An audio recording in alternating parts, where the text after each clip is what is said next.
When did you put a Nepo baby in their place? I was sitting in the courthouse bathroom stall when I heard two lawyers walk in laughing about how easy it was to get the mayor's son off with community service for killing my brother while driving drunk. One joked that money really could buy anything, including a judge's sympathy.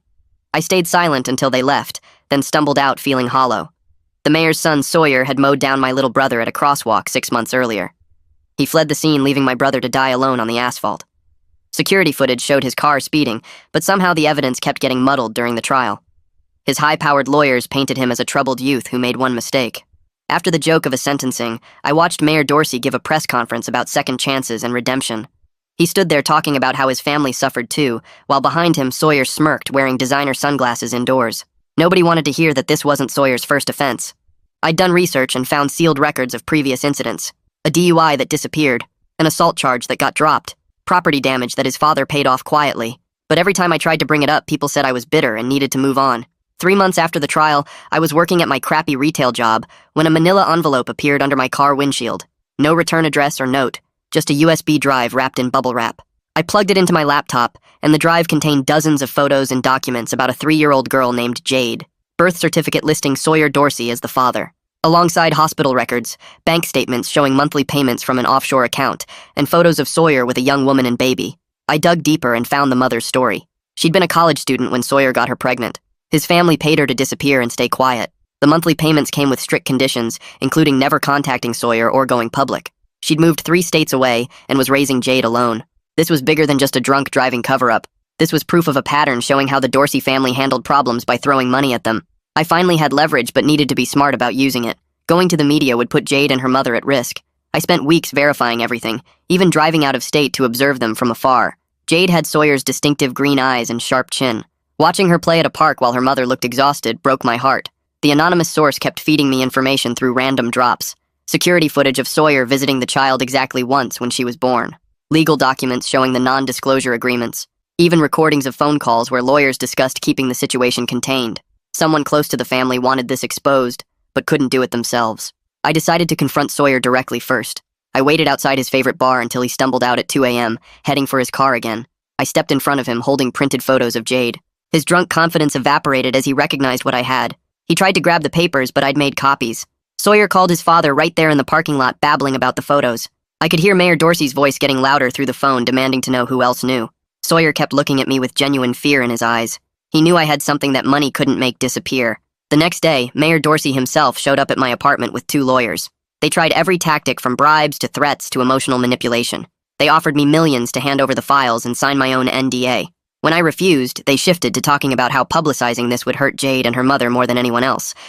I told them I wanted justice for my brother, not money. The mayor's face went cold, and he said justice was a luxury people like me couldn't afford. He promised to destroy my life if I went public. His lawyers already had a strategy to discredit me as a grieving brother making up conspiracies. They left me with 1 week to reconsider. That night, I sat staring at Jade's photos, wondering what my brother would want me to do. The weight of that choice was crushing me. 6 days later, I was meeting with a journalist when my phone buzzed with an emergency alert. Mayor Dorsey was holding a surprise press conference. I turned on the stream and watched him approach the podium with tears in his eyes. He announced he'd just learned about a grandchild he never knew existed and would be taking time off to meet her. The mayor spun the story beautifully, claiming Sawyer had hidden the child from the family out of shame. He painted himself as a victim. Grandfather denied precious years with his granddaughter. Behind him, Sawyer stood frozen while lawyers whispered urgently. The press ate it up already, crafting headlines about family reconciliation and forgiveness. I realized then that someone else had been playing a longer game. The anonymous source hadn't been helping me get justice. They'd been using me to position pieces for their own move. As cameras flashed and reporters shouted questions, I saw her step out from behind the press pool. Jade's mother walked straight up to the microphone, holding her daughter's hand. She looked directly at Mayor Dorsey with a smile that made him step backward. The lawyers were frantically making phone calls, but it was too late. She leaned into the microphone and spoke 7 words that changed everything. Actually, Mayor Dorsey, Jade is your daughter too. The whole room went crazy with reporters jumping up and shouting questions, while cameras clicked like machine guns, all pointed at Jade's mother, who stood there calm as could be holding her little girl's hand. Mayor Dorsey's mouth opened and closed like a fish out of water, and his face went from red to white in about 2 seconds, while behind him Sawyer looked like someone had hit him with a brick. The lawyers were speed dialing on their phones and whispering to each other, trying to figure out what to do about this bomb that just went off. Security guards started moving toward Jade's mother, but she stepped closer to the microphone and pulled out a folder from her bag saying she had DNA tests proving everything plus photos from 3 years ago when the mayor and her were together. The mayor's press secretary tried cutting the live feed, but reporters were already streaming on their phones to thousands of viewers, and nothing could stop it now. I stood there frozen, realizing the anonymous source had planned this whole thing, using me to set up the perfect moment for maximum damage. Jade's mother kept talking about dates and places, while the mayor's team scrambled around like ants after you kick their hill. Lorelei Thorne grabbed my arm hard and pulled me toward a side door as the crowd pushed forward trying to get closer to the action. She leaned close, saying, "We needed to get somewhere safe fast and figure out what to do next, because this was bigger than either of us expected." Her eyes showed she knew we'd both been played, but there was still a huge story here if we could stay ahead of it. My phone buzzed with an encrypted message, and when I opened it, there were screenshots of City Hall calendars showing monthly meetings labeled Legacy Review, which had to be about the hush money payments. The timestamps showed someone high up in the mayor's office had been feeding me information all along, and I forwarded everything to Lorelei as we ducked into a coffee shop 2 blocks away. We sat in the back corner and she started making notes while I tried to process what just happened. Within an hour, a courier walked right up to our table and handed me an envelope with a cease and desist letter from the mayor's lawyers, threatening to sue me for defamation if I shared any more information. My hands shook reading it because they'd tracked us here already, which meant they had people watching me. The letter listed all kinds of legal threats about destroying my life if I didn't hand over everything and stay quiet. Lorelei took photos of the letter and said we needed a lawyer immediately because this was going to get ugly fast. My phone lit up with a text from an unknown number that turned out to be Jade's mother asking to meet because she wanted to control her own story and not be anyone's pawn. She wrote that she knew about my brother and had picked this exact moment to cause maximum damage to the mayor who'd controlled her life for 3 years. I texted back agreeing to meet wherever she felt safe because she deserved to tell her truth however she wanted. The next morning, I woke up on Hudson's couch to see every news channel running the story, but the mayor's team was already spinning it as a misunderstanding that needed investigation. Mayor Dorsey released a statement saying he was taking leave to focus on family matters and look into these troubling allegations, which was code for damage control. The PR machine was working overtime with paid experts on TV, saying we should wait for facts before jumping to conclusions. My phone started ringing nonstop with unknown numbers, and when I checked social media, someone had posted my address and workplace with messages calling me a liar trying to destroy a good family. The threats ranged from legal action to physical violence, and people were sharing my photo saying I was a bitter conspiracy theorist. I packed a bag fast, and Hudson said I could stay as long as I needed while we figured out next steps. Lorelei called saying she'd found a media lawyer willing to help us pro bono because she believed in holding powerful people accountable. We met the lawyer at her office where she laid out exactly what we could and couldn't say without getting sued into oblivion. She had sharp eyes and gray hair and explained that truth was our only defense, but we needed rock-solid proof for everything we claimed. The lawyer went through each piece of evidence, marking what was usable and what would get us in trouble. That night, Hudson helped me set up better digital security while I backed up everything to multiple cloud accounts and physical drives that I hid in different places. I made copies of copies because I knew they'd try to destroy evidence or claim I'd faked it all. Hudson made sure I ate something while I worked because I'd been running on adrenaline and coffee for 2 days straight. The paranoia felt completely justified considering the mayor had already tracked me once and his lawyers were preparing to destroy my life through the courts. The next morning, another envelope showed up taped to Hudson's door with no return address. Inside were pages of police evidence logs from my brother's case with weird gaps in the chain of custody. The blood test kit had been checked out 3 times after the lab already processed it. Someone had gone back and messed with the evidence after the fact. The timestamps showed it happened right before the trial when the prosecutor suddenly said the readings weren't reliable. My hands shook as I read through each page, seeing how they'd rigged the whole thing from the start. I tried calling the cop who first responded to my brother's accident, but his voicemail stayed full no matter when I called. Hudson drove me to the police station where the desk sergeant said Officer Marquez was on extended leave with no return date. The other cops wouldn't look me in the eye when I asked about him. Something was really wrong with how they handled my brother's case, and everyone knew it. That afternoon, my phone buzzed with a text from Jade's mother saying she had something important to share. She sent me lab results showing DNA testing between Mayor Dorsey and Jade with a 99.9% match as father and daughter. Not grandfather like he claimed at the press conference, but actual biological father. She included old photos from campaign events where she stood next to the mayor looking young and happy before everything went bad. The truth was way worse than just covering for his son because the mayor had gotten a teenager pregnant, then paid her to blame Sawyer instead. My phone rang while I was still processing the DNA results, and my retail manager's name popped up. He sounded uncomfortable as he told me my hours were being cut to almost nothing because of customer complaints. I hadn't even been to work in 3 days, so there couldn't be real complaints. He kept apologizing, but we both knew someone made him do this. The Dorsey family was attacking my income now to make me desperate enough to back off. I needed legal help, so Hudson set up a meeting with Sebastian Rubin, who worked as an assistant DA downtown. Sebastian listened to everything I had but kept writing notes without making eye contact. He finally looked up and explained he needed rock-solid evidence before taking on the mayor's office. The political pressure would be huge, and one mistake could end his career. I understood his caution, but wanted him to move faster while we had momentum. That night, I spread everything across Hudson's kitchen table and started building a timeline on poster board. The drunk driving cover-up connected to the evidence tampering, which linked to the NDAS and hush money payments.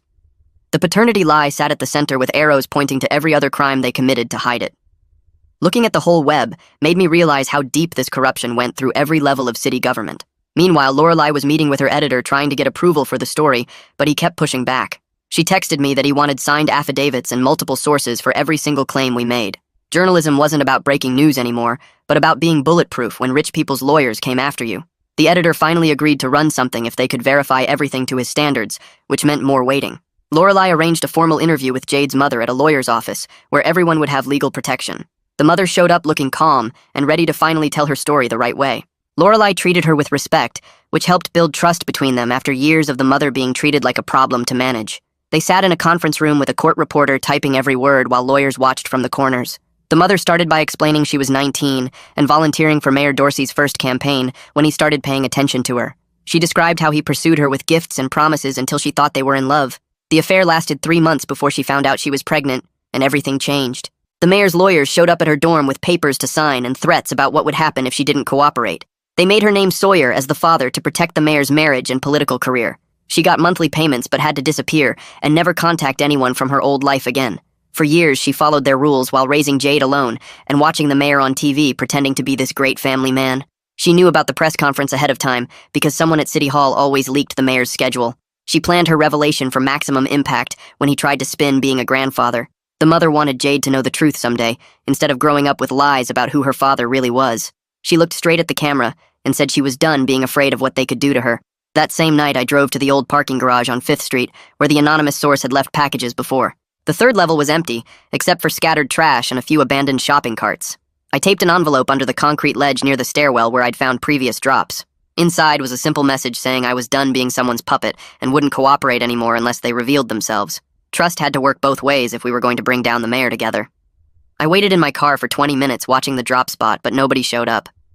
Back at Hudson's apartment, I couldn't sleep thinking about who might be pulling the strings behind everything. The next morning, Hudson woke me up holding a package that had been left on his doorstep while we slept. Inside was an internal City Hall memo about something called Legacy Risk Management, with Nathan Sterling's signature at the bottom. Sterling was the mayor's chief of staff and had worked for him for 15 years. The memo detailed protocols for handling sensitive family matters that could impact political standing. Everything suddenly made sense about who'd been feeding me information from inside the mayor's office. Sterling was trying to destroy his boss while keeping his own hands clean. I called Lorelei immediately, and she came over with her laptop to examine the document. She ran the memo through some software that pulled metadata from the file, showing it originated from Sterling's official computer.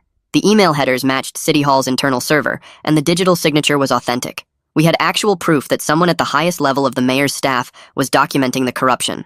Lorelei started building a timeline comparing when Sterling sent memos versus when I received leaks. The pattern showed he'd been planning this for months before my brother died. Another package arrived that afternoon, containing a draft of Sterling's resignation letter that he'd never sent. The letter talked about struggling with the ethical weight of enabling the mayor's crimes for years. He wrote about protecting the city from personal scandals and trying to minimize damage to innocent people. His words showed someone desperate to see himself as the good guy, despite everything he'd helped cover up. Reading between the lines, I could see Sterling's guilt eating at him. That's when I understood that Sterling and Jade's mother had acted completely independently at the press conference. Neither one knew about the other's plans, which explained why everything turned so chaotic. The mayor was getting hit from multiple angles he never saw coming. Sterling thought he was orchestrating a controlled demolition, while Jade's mother just wanted the truth out. Their separate attacks accidentally created something bigger than either planned. My friend who worked in digital forensics came over that evening to help secure all our evidence properly. He brought special equipment to create hash values for every file proving they hadn't been altered. We documented everything with timestamps and created multiple backup copies stored in different locations. He showed me how to maintain a proper chain of custody that would hold up in court. Every piece of evidence got logged with witness signatures and security protocols. If this went to trial, our documentation would be bulletproof against any legal challenges. Meanwhile, Lorelei was dealing with pressure from her newspaper's legal team about the story. They kept editing her draft to remove anything that could be seen as opinion rather than fact. She had to rewrite sections multiple times to satisfy their requirements for objectivity. The lawyers wanted every single claim backed up with documents and multiple sources. She told me later that she understood they were protecting everyone from defamation lawsuits, but it was frustrating. The legal team cut paragraphs that contained important context because they couldn't be proven definitively. 2 days later, Lorelei arranged another meeting with Jade's mother at a law office downtown. The mother agreed to sign a sworn affidavit detailing everything that had happened to her. She sat at the conference table calmly recounting dates and specific conversations with the mayor's lawyers. The affidavit included information about payments, threats, and the pressure to name Sawyer as the father. Her lawyer reviewed every line to make sure the language was precise and legally sound. Once signed and notarized, the document would be sealed until needed for legal proceedings. Having her testimony officially documented felt like a major step forward in building our case. That same week, I met with Sebastian Rubin at his office in the district attorney's building. He'd been reviewing everything I'd sent him and decided to open a formal inquiry. His focus would be specifically on evidence tampering in my brother's drunk driving case. He explained that starting with one specific crime gave him legal standing to investigate further. His careful approach might actually work where my angry demands had failed. Sebastian showed me the paperwork he was filing to request chain of custody logs from the police department. The formal legal request included a confidentiality notice to prevent anyone from alerting the mayor's team. He said the department couldn't ignore an official request from the DA's office like they had my phone calls. The system was finally responding because we were using proper procedures instead of emotional appeals. 3 days later, Sterling was sitting at his desk when his assistant knocked and said the IT department needed his approval for some routine maintenance. He signed without reading closely, but the tech guy lingered and mentioned something about a legal hold on all city emails related to the mayor's family. Sterling's face went white, and he grabbed his phone, scrolling through his calendar app and deleting entries about those legacy review meetings. He opened his email and started selecting messages to purge, but when he hit delete, a warning popped up saying these items were subject to legal preservation requirements. The IT guy was still standing there watching him try to destroy evidence. Sterling told him to override the system, but the tech shook his head and said he'd have to report any attempts to bypass the legal hold to the city attorney's office. Sterling slammed his laptop shut and told the guy to get out, but it was too late because the system had already logged every deletion attempt with timestamps and his user ID. The next morning, I was eating cereal at Hudson's apartment when someone knocked hard on the door. Hudson looked through the peephole and saw 2 guys in suits holding clipboards. They were process servers with a thick envelope addressed to me containing a pre-litigation demand letter from the mayor's legal team. The document ordered me to preserve all materials, communications, emails, texts, social media posts, physical documents, recordings, and any other evidence related to the Dorsey family. It warned that destroying anything could result in criminal charges for obstruction of justice. Hudson read over my shoulder and laughed, saying I was becoming quite the legal expert with all these official documents piling up. The letter gave me 72 hours to confirm in writing that I'd comply with the preservation order. I spent that afternoon going through everything I had and making a detailed list of every threat I'd received since this started. There were the anonymous phone calls at all hours with breathing and hang-ups. The emails to my work address calling me a liar and saying I'd regret messing with powerful people. Screenshots of social media posts where strangers posted my photo and home address. Text messages from unknown numbers describing what would happen if I didn't back off. Photos of my brother's grave with "You're next" written in the dirt. I organized everything chronologically and made copies to send Sebastian and Lorelei because if they wanted to play legal hardball, I'd show them a clear pattern of witness intimidation. My records were becoming weapons in this fight. Meanwhile, Sebastian was interviewing the evidence clerk who'd handled the blood samples and paperwork from my brother's case. She sat across from him in the small interview room fidgeting with her coffee cup. She mentioned how her supervisor had called her multiple times about that particular case, asking about chain of custody forms and testing timelines. She said it was unusual because supervisors rarely got involved in routine DUI evidence processing. Sebastian asked if she'd noticed anything else strange, and she hesitated before saying the evidence had been marked for expedited processing, even though there was no rush order in the file. She wanted to say more, but kept glancing at the door nervously. Sebastian told her about whistleblower protections and possible immunity if she cooperated fully. She said she needed to think about it and talk to a lawyer first, but the cracks in their wall were starting to show. That same week, Child Protective Services assigned Ariana Santos to evaluate Jade's living situation, given all the media attention around her parentage. Ariana had 20 years of experience and a reputation for being thorough but fair. She called Jade's mother directly to schedule the assessment, explaining it was routine when children were involved in high-profile cases. Her focus was purely on Jade's well-being, not the political drama swirling around the family. She didn't care about mayors or cover-ups, just whether a 3-year-old was safe and properly cared for. Ariana scheduled the home visit for the following Tuesday and told Jade's mother she could have her lawyer present if it made her more comfortable. She explained she'd need to see where Jade slept, check the food situation, observe mother-child interactions, and review medical records showing Jade was up to date on checkups and vaccinations. The mother agreed immediately, saying she had nothing to hide and wanted to prove she was a good parent despite everything else happening. She sounded relieved that someone official was finally focusing on what mattered most. During this time, Lorelei was digging into the actual language of those NDAs the Dorsey family had been using to silence people. She had a friend who taught contract law review the documents off the record. He pointed out several clauses that courts typically ruled unenforceable, especially when they involved concealing potential criminal activity. The payments to Jade's mother came with restrictions about discussing anything related to the Dorsey family, but legally you couldn't enforce a contract that required someone to hide evidence of crimes. Lorelai carefully explained to Jade's mother that she might already be free to speak without facing financial penalties. The lawyer confirmed that any lawsuit trying to enforce those NDAs would likely fail in court. Hope started building that we could actually win through proper legal channels instead of just trading accusations in the media. We arranged to meet at a neutral location, a conference room at Lorelai's lawyer's office, to coordinate our approach going forward. Jade's mother brought her attorney, and I brought Hudson for moral support. We spent 2 hours going through everything, laying out documents and timelines on the big table. Everyone agreed the paternity revelation needed to come out first, since it was already partially public, and we had rock-solid DNA evidence. The corruption and cover-up evidence would follow once Sebastian's investigation provided official confirmation. We all wanted the truth exposed, but it had to be done correctly to protect Jade from becoming collateral damage. Late that night, Sterling sat alone in his office with his resignation letter printed and sitting in his desk drawer. He'd written and rewritten it 5 times, trying to find the right words to explain why he was leaving without admitting to anything illegal. He pulled it out and read it again, talking about pursuing other opportunities and spending more time with family. His loyalty to the institution he'd served for 15 years was fighting against his disgust at what that institution had become under the current leadership. He folded the letter and put it back in the drawer, not quite ready to take that final step. The next morning, Sebastian's investigator called with a breakthrough because they'd received phone records through a subpoena showing Mayor Dorsey's personal lawyer had called the evidence clerk 14 times in the 2 weeks before my brother's trial. The calls created a clear timeline with several happening right before key evidence got reclassified or expedited through testing. One call lasted 43 minutes on the same day the blood alcohol results were processed. Another came an hour before the security footage was deemed partially corrupted and inadmissible. Sebastian knew he was building a real case now with documented proof of interference in the justice system. The next afternoon, Ariana showed up at Jade's mother's apartment with a clipboard and a warm smile that actually seemed real. She spent 2 hours watching Jade play with her toys while asking the mother basic questions about their daily routine and checking the apartment for safety concerns.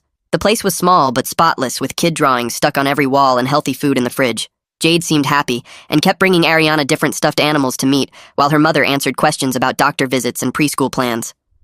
When Ariana finished her inspection, she sat down with the mother and explained she was recommending a protective order that would prevent any contact with the Dorsey family without court supervision. The mother's eyes filled with tears as she signed the paperwork, knowing her daughter would finally have legal protection from the people who'd tried to buy their silence. Jade played with blocks in the corner, completely unaware that adults were fighting over her future. Before leaving, Ariana gave the mother her direct number and promised to check in regularly. That same day, the mayor's legal team filed an emergency motion with the court trying to block any publication about Jade's paternity, claiming it would harm a minor and violate privacy rights. The motion was thick as a phone book with dozens of legal arguments about defamation and emotional distress. The judge scheduled an expedited hearing for the following week, which meant everyone had to scramble to find lawyers and prepare arguments. Lorelai's newspaper brought in their whole legal department, while I started looking for someone who'd take my case without a huge retainer. Hudson helped me search online for lawyers who handled free speech cases, and we found a few willing to meet. Meanwhile, my phone rang, and it was my manager telling me my position at the store was eliminated due to restructuring. He sounded uncomfortable as he explained they were streamlining operations, even though I'd seen them posting my exact job online yesterday. I drove to the store and cleaned out my locker while he avoided making eye contact and kept saying it wasn't personal, just business decisions from corporate. The security guard watched me pack my stuff like I might steal something after working there for 2 years. On my way out, I saw they'd already printed new schedules with someone else covering all my shifts. That evening, Sterling leaked a carefully worded statement to a friendly reporter, admitting NDAS existed between the Dorsey family and certain individuals, but claiming they were for privacy, not concealment. His half-measure statement satisfied nobody, but it put the existence of the NDAS into the public record, which meant journalists could dig deeper. He was clearly trying to position himself as someone who'd been misled, rather than someone actively involved in the cover-up. Late that night, Sawyer got pulled over on 5th Street after swerving across lanes, and the officer's body cam caught everything. The footage showed him stumbling out of his car, barely able to stand, and slurring his words as he tried to explain he was just tired. The officer recognized him, and instead of administering a breathalyzer test, he let Sawyer call someone to pick him up. The whole stop took 20 minutes with Sawyer sitting on the curb, while the officer made small talk about football. I filed a public records request for the footage the very next morning, and thanks to Sebastian pulling strings behind the scenes, I got the unedited video within 3 days instead of the usual weeks. The timestamp showed this happened the same night his father was doing interviews claiming the family was suffering too and asking for privacy. Watching Sawyer laugh and joke with the officer while my brother was dead made my hands shake with rage. A junior cop reached out to Sebastian through a mutual friend and explained that supervisors had shown unusual interest in that traffic stop, asking about the footage and whether proper procedures were followed. The cop wouldn't testify without protection, but confirmed this was part of a pattern where Sawyer's encounters with law enforcement got special handling. More threads connecting to show how deep the corruption went. The hearing day arrived, and the courtroom was packed with reporters and lawyers. The judge listened to arguments from both sides, with the mayor's team claiming publication would cause irreparable harm to an innocent child. Lorelai's lawyers argued the public had a right to know about corruption and abuse of power. After 2 hours of legal arguments, the judge made a split decision, allowing the paternity story to run, since it was already partially public, but reserving judgment on the corruption allegations pending further review. It wasn't a complete victory, but it meant the first article could publish. Sterling was getting more desperate as evidence mounted, and finally agreed to confirm the calendar purging attempts to Lorelai as long as she kept him as a background source. He admitted trying to delete meetings about the NDAS and payments, but claimed he thought he was protecting legitimate privacy interests. His survival instincts had completely overridden any remaining loyalty to the mayor. The next morning, the newspaper's website crashed from traffic as the first article went live with the headline about the mayor's secret daughter. The piece was carefully written, sticking to facts with the DNA evidence, NDA documentation, and most damaging of all, the body cam footage of Sawyer's latest drunk driving incident. The article didn't need sensational language because the evidence spoke for itself, showing a pattern of lies, cover-ups, and special treatment that went back years. By noon, the website was back up with mirror servers handling the traffic, and protesters started gathering outside City Hall, holding signs with my brother's picture on them. Hudson made coffee while I watched the crowd grow from his apartment window, their chants getting louder as more people joined, carrying homemade signs demanding justice. The mayor's office released a statement saying he was canceling all public events to focus on family matters, but everyone knew he was hiding from the angry crowds. Sebastian called me that afternoon to say the district attorney's office was getting bombarded with calls demanding action, and he'd been given approval to move forward with a grand jury investigation into obstruction of justice and official misconduct. He couldn't name the mayor directly yet, but made it clear everyone understood who the real target was when he mentioned investigating evidence handling in high-profile cases. 2 days later, Jade's mother sent me a photo of the protective order she'd gotten from family court, establishing strict rules if the mayor wanted any contact with his daughter. The judge had granted supervised visits only with a court-appointed monitor present and mandatory counseling before any visits could begin. She'd taken control of the situation completely, making sure Jade stayed safe while the legal battles played out around them. That same week, a process server showed up at Hudson's door with a thick stack of papers naming me and the newspaper as defendants in a defamation lawsuit seeking millions in damages. Hudson helped me read through the legal jargon while my hands shook, understanding this was meant to drain our resources and scare us into silence, even though we knew the truth was our defense. The newspaper's lawyers said they'd handled the defense, but suggested I might want my own representation too, since our interests might not always align. I spent the next 3 days calling lawyers who all wanted huge retainers I couldn't afford, until Hudson suggested starting a legal defense fund online. Within hours of posting the fundraising page, small donations started coming in from strangers who'd read the article and believed in the fight for justice.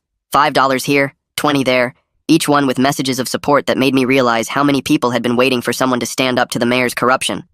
The fund grew slowly but steadily, enough to hire a lawyer who agreed to work for a reduced rate because she believed in the case. Meanwhile, Sterling's resignation letter somehow ended up on every local news site, including his mentions of ethical concerns and his inability to continue serving an administration that had lost its moral compass. He claimed hackers had stolen the letter from his personal email, but nobody believed him, especially when tech experts pointed out the metadata showed it was sent from his own computer. His attempt to control his exit story had blown up in his face, making him look even more guilty of being part of the corruption. 3 weeks after the grand jury convened, subpoenas went out to a dozen police supervisors and members of the mayor's legal team, requiring them to testify about evidence handling procedures. The legal process would take months, but seeing official court documents demanding answers felt like progress after so long being ignored. I spent days preparing my own testimony with my lawyer, going over every detail of what I'd discovered and making sure I had documentation for everything I claimed. During this time, Sawyer missed 3 mandatory alcohol counseling sessions that were part of his probation, telling his probation officer he was too stressed to attend. The judge didn't care about his excuses and ordered him to serve 30 days in county jail for violating the terms of his community service sentence.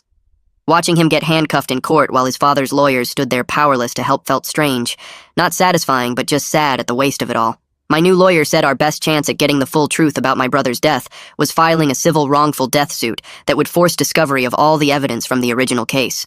The paperwork took weeks to prepare, listing every person and agency we wanted documents from, every piece of evidence we knew existed but hadn't seen. Filing those papers at the courthouse felt like finally giving my brother the investigation he deserved, using the legal system properly instead of letting it be corrupted.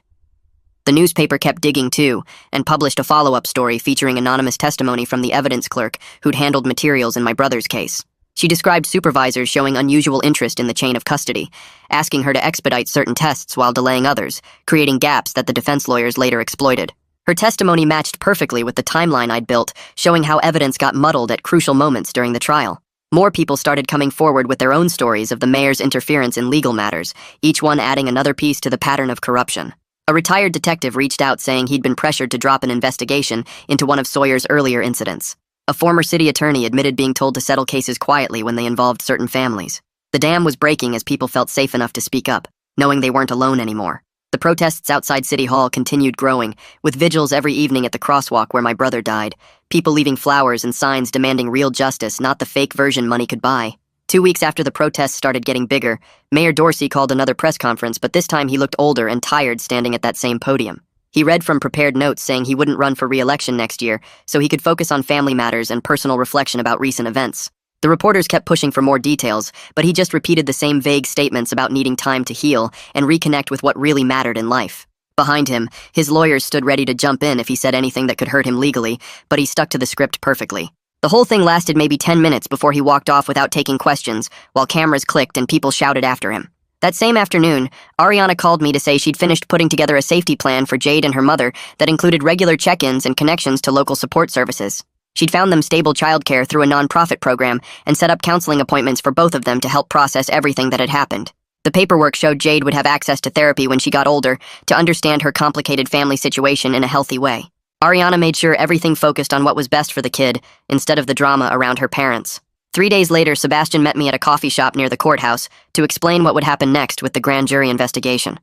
He said they'd keep working through all the evidence for probably another 4 or 5 months before making any charging decisions about the corruption stuff. The legal system moved slow, but at least it was moving now with real investigators looking at real evidence instead of just covering things up. He couldn't promise anything specific, but said the grand jury was taking it seriously and following every lead they got. The next morning, I drove out to the crosswalk where my brother died to record my statement for the civil case deposition. My lawyer set up a camera while I stood there talking about finding him that night and everything that happened after with the botched investigation and cover-ups. Saying his name out loud for the legal record felt like keeping a promise I'd made at his funeral about getting him justice somehow. The grief was still there heavy in my chest, but now it had direction and purpose instead of just eating me up inside. A week later, I met Jade's mother at a park while her daughter played on the swings like any normal kid would. We sat on a bench watching her run around and talked about practical stuff like the safety plan and upcoming court dates without pretending we were friends or anything. She thanked me for respecting her choices and not trying to control her story or use her for my own revenge plans. We were connected by all this trauma, but trying to build something better from it for both our families. That weekend, I rented a small room at the community center and put up flyers for a support group for families dealing with drunk driving deaths and corruption in the legal system. Only 5 people showed up to that first meeting, but we sat in a circle and shared our stories, and it felt like a start of something real. My brother's death would mean more than just our family's grief if we could help other people going through the same thing. 6 months passed, and I was working at a nonprofit that helped crime victims navigate the legal system while my lawsuit kept moving through discovery and depositions. Life had found a new rhythm, even with all the ongoing legal battles and court dates and lawyer meetings. Hudson had introduced me to someone from his gym, and we'd been dating for a couple months, which felt weird, but good to have something normal happening. The lawsuit discovery process kept turning up more evidence about how the original investigation got sabotaged, and my lawyer said we had a strong case. Then one morning, my lawyer called to say the mayor's team wanted to settle the civil suit without admitting guilt, but for enough money to fund our advocacy work for years. The settlement papers showed Sawyer would serve weekends in county jail for 6 months and complete a real treatment program this time with actual consequences if he screwed up. It wasn't perfect justice, but it was something real that would help other families and make sure my brother's death changed things instead of just being another tragedy people forgot about. Thanks for wandering through all of this with me. It's been really interesting sharing these moments together.